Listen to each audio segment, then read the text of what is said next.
Hey everyone, welcome back to the channel.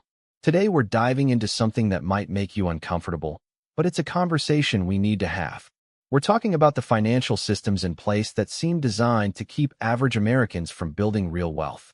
Now, before anyone jumps to conclusions, this isn't about conspiracy theories. This is about examining the actual policies, incentives, and structures that exist in our economy right now. Let me start with a simple question.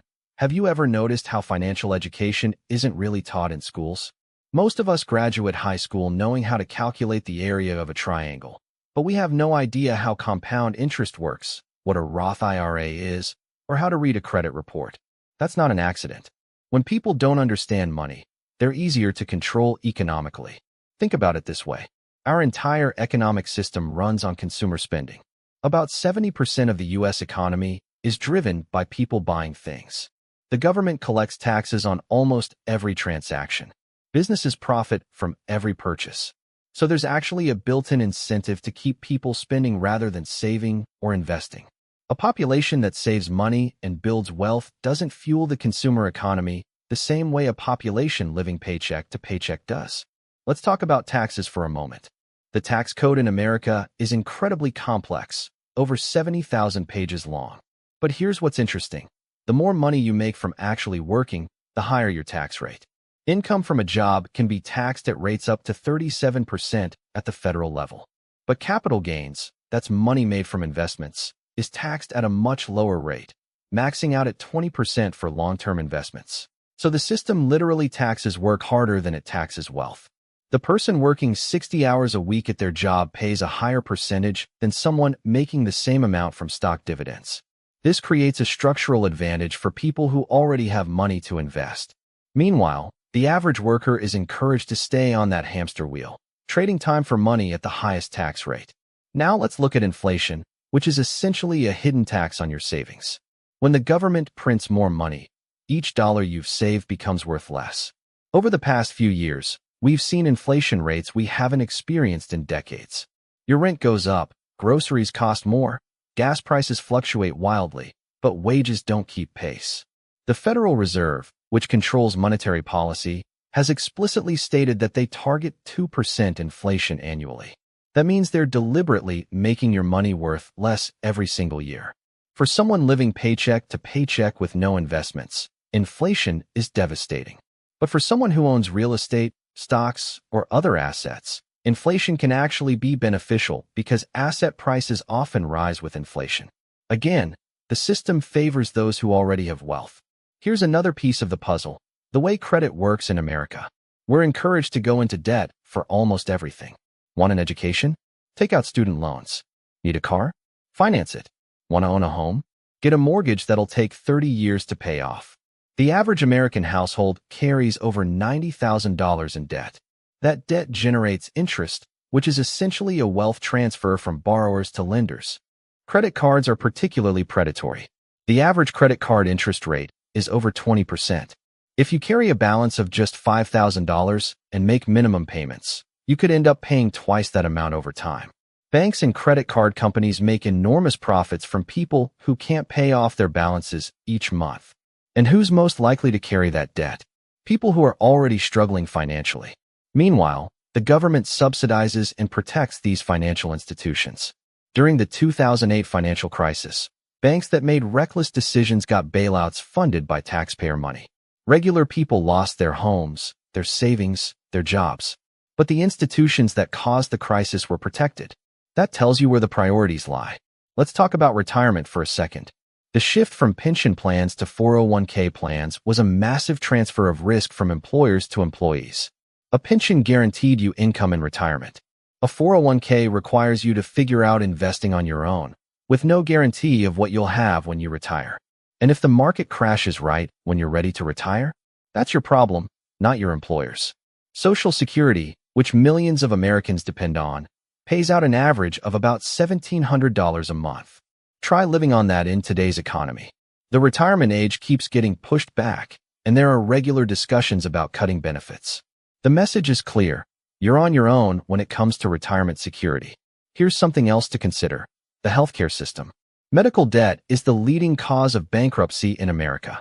Even people with insurance can be financially destroyed by a serious illness or injury. When people are afraid of losing everything because of a health issue, they're less likely to take financial risks like starting a business or leaving a bad job. Fear keeps people compliant and stuck in place. Education costs have skyrocketed over the past few decades, far outpacing inflation.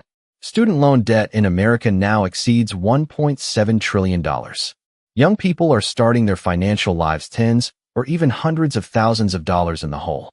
That debt delays homeownership, starting families, and building wealth. It creates a generation that's financially behind before they even start. Now, why would the government want this? Well, it's not necessarily that there's some evil plan to keep people poor.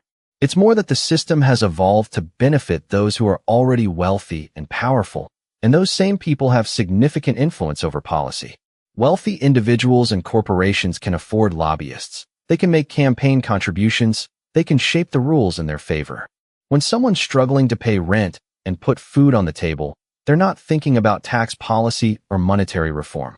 They're just trying to survive.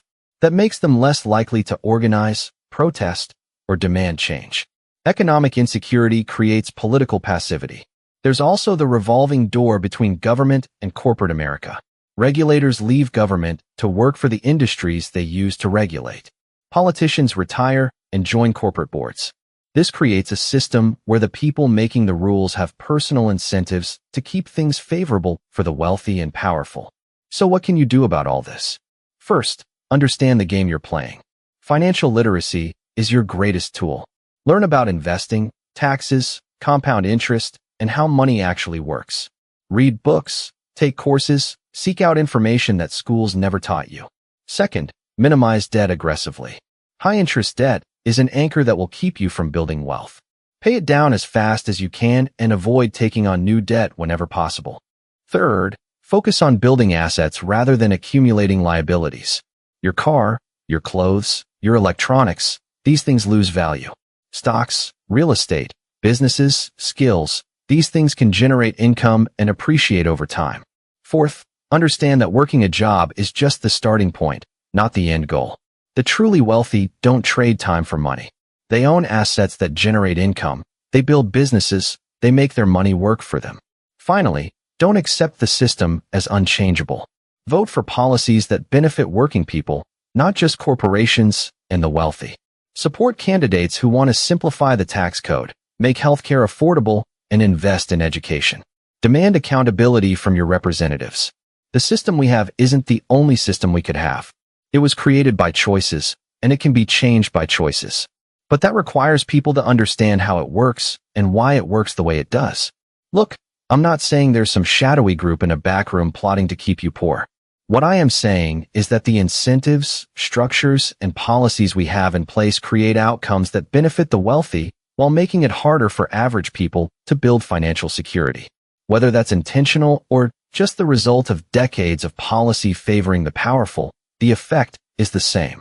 Understanding this doesn't mean giving up or getting cynical. It means playing the game with your eyes open and working to change the rules where you can. Financial freedom is possible, but it requires understanding the obstacles in your way and developing strategies to overcome them.